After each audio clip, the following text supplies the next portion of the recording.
Hello and good afternoon everyone. I hope आप सब अच्छे होंगे। दोस्तों, आप सभी का स्वागत है अपनी प्यारी सी फैमिली पावर ऑफ एजुकेशन में। तो दोस्तों, आज हमारी क्लास रहने वाली है मॉडल पेपर 5, जिसमें हम क्या करने वाले हैं, क्वेश्चन नंबर 6। ठीक है, क्वेश्चन नंबर 6 की हम शुरुआत करने वाले हैं।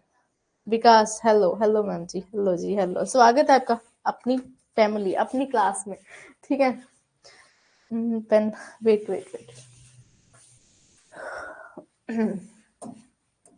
तो देखो, हमारे जो 6 नंबर क्वेश्चन में खंड पै चल रहा है जिसमें, है ना, तो इसमें हमारे पास क्या पूछा गया, सल्तनत कालीन में उलेमा वर्ग की क्या स्थिति बतानी है। ठीक है, क्या बतानी है, उलेमा वर्ग की स्थिति। अगर हम देखें, उलेमा वर्ग जो था सबसे मेन महत्वपूर्ण क्यों था, तो वो अपने धर्म के प्रति उनको ज्ञान काफी था, इसीलिए वो क्या है, काफी महत्वपूर्ण उसको माना गया उस वर्ग को।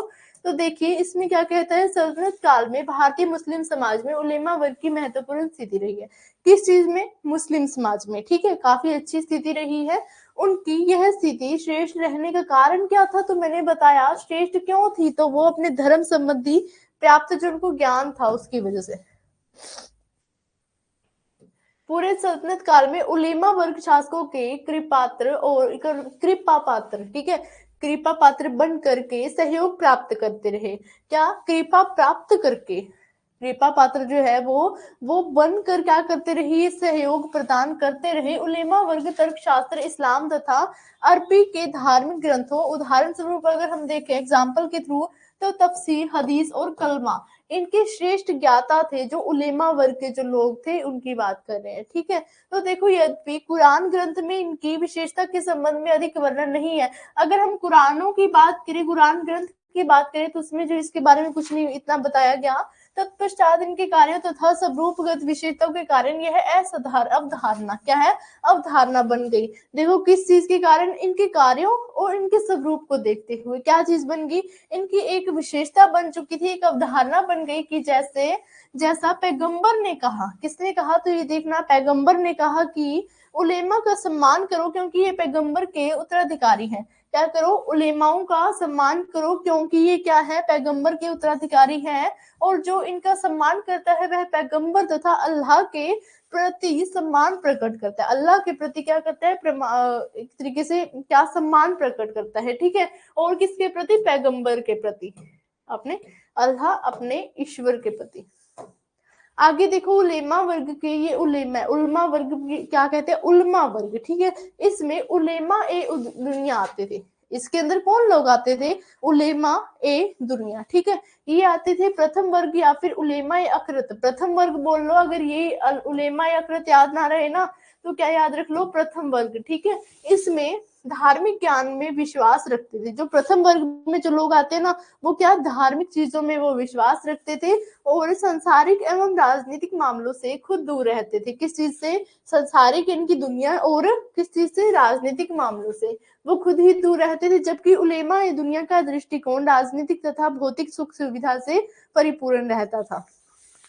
ये क्या बोल रहे हैं, जो प्रथम प्रथम वर्ग है ना, उसके दृष्टिकोण से अगर हम देखें तो राजनीतिक तथा भौतिक सुख सुविधा से वो परिपूर्ण रहता था, वो जो पहला वर्ग है। ठीक है, वे धन दौलत तथा सम्मान प्राप्ति के लिए प्रयत्नशील रहते थे। किस चीज से, धन दौलत होगी और दूसरा क्या हो गया, सम्मान। ठीक है, उस चीज से वो काफी प्रयत्नशील, उस चीज की प्राप्ति के लिए वो प्रयत्नशील, यानी कि हमेशा वो जोश में रहते थे। अगर उन्हें धन की जरूरत है तो वो मतलब उस काम को करने के लिए हमेशा रेडी रहते थे, ये कह रहे हैं। और आगे देखो, प्रारंभिक शासक ऐबक, ऐबक ने, ऐबक यानी कि कुतुबुद्दीन ऐबक की बात कर रहे हैं। ठीक है, क्या कर दिया, ऐबक ने उलेमा का सम्मान किया, परंतु इस वर्ग द्वारा राजनीति में हस्तक्षेप के विवरण की जानकारी प्राप्त नहीं होती है। देखो उन्होंने सम्मान भी किया, लेकिन इसमें क्या है, हस्तक्षेप का कोई जानकारी नहीं मिली ऐबक द्वारा, तो करके इनका यही कहा गया कि ऐबक ने इनका सम्मान किया था। आगे वाला पॉइंट आ जाता है इनकी स्थिति, सल्तनत काल में उलेमा वर्ग की स्थिति। पहला पॉइंट क्या है, उलेमा वर्ग के लोगों को धर्म से जुड़े प्राप्त ज्ञान के लिए जाना जाता था। किस चीज के लिए, उलेमा वर्ग के लोगों को धर्म से जुड़े प्राप्त ज्ञान के लिए जाना जाता था। ये तो मैं पहले ही बता चुकी हूँ। क्या चीज की, अगर उलेमा वर्ग की बात आ जाए तो वो महत्वपूर्ण थे, किस लिए, किसके कारण, तो वो याद रखना अपने, क्योंकि उनको धर्म के प्रति काफी उनको जानकारी थी, ज्ञान मिला हुआ था। और जनमानस उनका सम्मान करता था, जनमानस उनका क्या करता था, सम्मान करता था। प्रशासन पर उनका बहुत बुरा बहुत प्रभाव था, बहुत बुरा नहीं, बहुत अच्छा प्रभाव बना हुआ था किसके ऊपर, प्रशासन के ऊपर, ठीक है। तो देखो इसमें उलेमा वर्ग शासकों के कृपा पात्र बनकर उनका सहयोग करते रहे। उलेमा वर्ग जो है वो क्या है, शासक के कृपा पात्र बनकर, यानी कि उनके ही कुछ सहयोगी बनकर, ठीक है, उनके एक अच्छे जैसे होते हैं ना ईमानदार से बनकर, उनके विश्वासी पात्र बनकर उनका क्या करते रहे, सहयोग करते रहे। उलेमा वर्ग के लोगों को तर्कशास्त्र, इस्लाम और अरबी के धार्मिक ग्रंथों का बहुत ज्ञान था। उलेमा वर्ग के लोगों को किस किस चीज का ज्ञान था, तो छोट में भी आ सकता है, तो ध्यान देना। तर्कशास्त्र हो गए, इस्लाम और अरबी, ठीक है, इनके धार्मिक ग्रंथों का काफी अच्छे से ज्ञान था। उलेमा वर्ग के लोगों को शासन में शरिया का पालन करवाने की जिम्मेदारी थी। किस चीज की बात करें, उलेमा वर्ग के जो लोग हैं उनको शासन में शरिया का पालन करवाने की भी जिम्मेदारी सिर्फ इन्हीं को मिली हुई थी, ठीक है। उलेमा वर्ग के लोगों को धार्मिक विषयों को प्रभावित करने वाले नीतिगत मामलों में सुल्तान के सलाहकार के तौर पर भी काम करना होता था। ये क्या बता रहे हैं, जो उलेमा वर्ग के जो लोग हैं वो धार्मिक विषयों को प्रभावित करने वाले थे। ये तो हमें पता है, धर्म से रिलेटेड तो वो काफी आगे थे, ठीक है। और धर्म से रिलेटेड प्रभावित करने वाले नीतिगत मामलों में सुल्तान के सलाहकार के तौर पर भी वो काम करते हैं। अगर मान लो धर्मों से कोई रिलेटेड कुछ केसेस होते हैं या कुछ भी ऐसा होता है ना, तो वो क्या करते थे, सिर्फ उलेमा वर्ग ही उस चीज की सलाह देता था, किसको, सम्राट को, ठीक है। हमारा क्वेश्चन इतना ही था, मतलब इसके बारे में उलेमा वर्ग छोटा सा क्वेश्चन था। देखो आपके शॉर्ट क्वेश्चन के हिसाब से मैंने लेके आए, फालतू का एक्स्ट्रा नहीं कुछ भी लेके आई, ठीक है।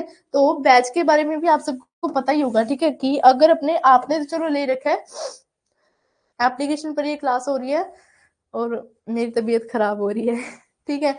इसमें क्या कहते हैं कि मैं कह रही थी कि बैच, ठीक है, बैच के बारे में ना अपने अपने फ्रेंड्स को भी बताओ, ताकि उन्हें पता चले कि मॉडल पेपर की आंसर की यहाँ पर करवाई जा रही है, उनको बुक जो है वो फ्री ऑफ कॉस्ट मिल रही है, ठीक है।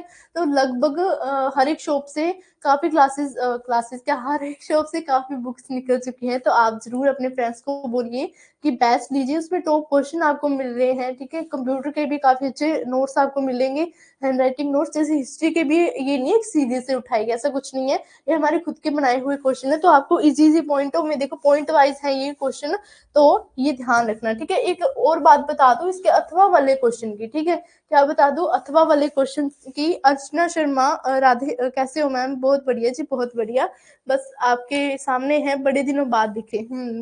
सही बात है, बड़े दिनों बाद दिखे, मुझे खुशी हो रही है, काफी दिन बाद क्लास लगाई है ना। राधे राधे रिया।